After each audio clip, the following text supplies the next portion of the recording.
My orthopedic doctor wants to replace my knee. Do I have any other options? Well, that's always an interesting question.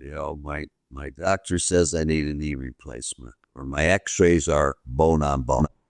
Well, that would be about 90% of the people that I see. I've been told you need a joint replacement. And I can count in the last 10 years on, I guess, one hand, one and a half, maybe less than two handfuls, the patients that I occasionally do tell, yeah, it's just a little too late. It isn't just how the x-ray looks. It's what's the exam tell me? How does the knee feel? How much crepitance or grinding is there?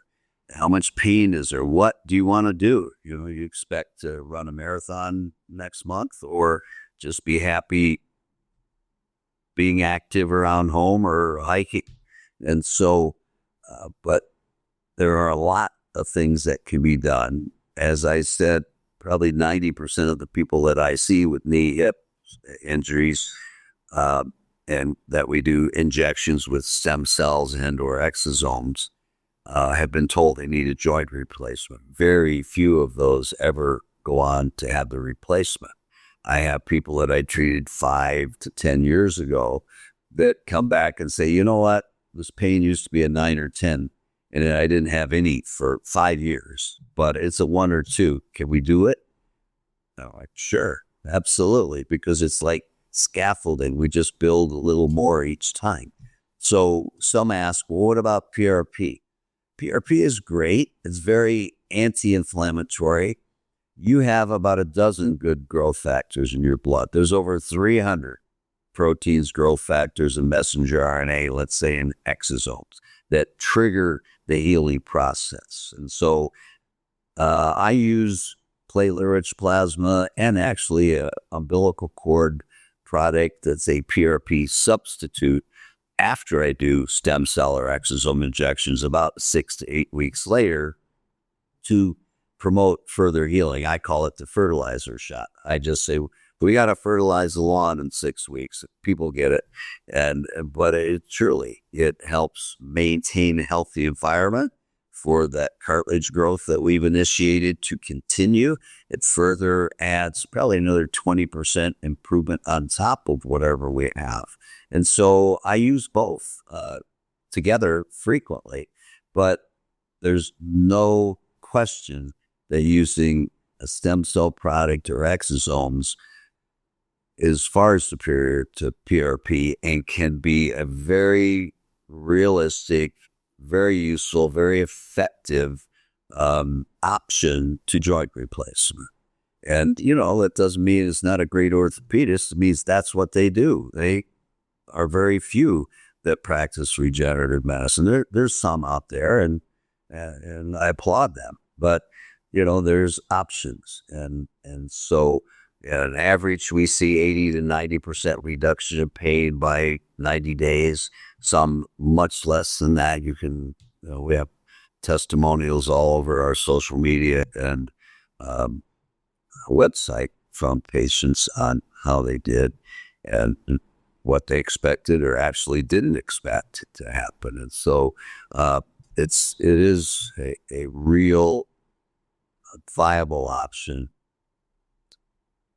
to relieve your pain and avoid having joint replacement. Some people are just not ready. I don't want to do that right now. I'm only 50, because in many cases, you're going to have another knee replacement in about 15 years. And that is not something that I particularly want to sign up for. How do I know if I'm actually a good candidate for stem cells or PRP? Well, again, the only way to know is to see an expert that can examine you, feel the joint, share their experience with you, look at the x-ray and or an MRI to see the degree of involvement, the tears, etc. And I tell people there are certain instances where you have to have surgery. If you have what we call a bucket handle tear of the meniscus and it's flipping up in the joint and locking or falling, giving out, that has to be fixed. Although I've treated many meniscal tears, rotator cuff tears, complete tears with stem cells and or exosomes that heal and don't ever require more surgery. And so if there's a mechanical problem with the joint, you have to get it fixed. I've done a number of patients that had a reparative surgery, and then we treated them 2 to 4 weeks later to stimulate and accelerate the healing process. And that's just a simple joint injection, putting all those growth factors in to drastically improve the healing rates. What's the difference between PRP and stem cells? Everyone seems to use the terms interchangeably. Well, they're not in. PRP and stem cells are not interchangeable. PRP is a product generally from your own blood that contains growth factors that are very anti-inflammatory and can trigger healing, but it's not on the same level at all with stem cells and cells that actually cause healing, not just reduce inflammation. Will PRP actually help arthritis, or is it overhyped? Well, PRP can help any inflammatory joint condition. Okay. And so it just depends on the severity. And if there's enough cartilage damage to just use a stem cell or exosome product or, over the PRP, it's usually more cost effective. It's not as expensive. And so, yes, there are some benefits, but it doesn't produce long-term healing. It is more of a short-term factor. I'd much rather see someone use PRP than a cortisone injection. Cortisone works great to get rid of inflammation, but it harms the joint over time and destroys more cartilage than it helps. Are there any peptides or regenerative therapies that actually help with cartilage repair or joint degeneration? I guess the answer to that is yes and no. So I have had patients use BPC 157 sub-Q along the side of the knee, over the medial meniscus, over the joint space, and report that they had pain relief and felt better very quickly. My feeling is that that's from relieving the inflammation. It's not really going to do anything to cause tissue growth. Only perinatal product, stem cells, exosomes are going to actually trigger the healing process. Well, and again, just reach out to us.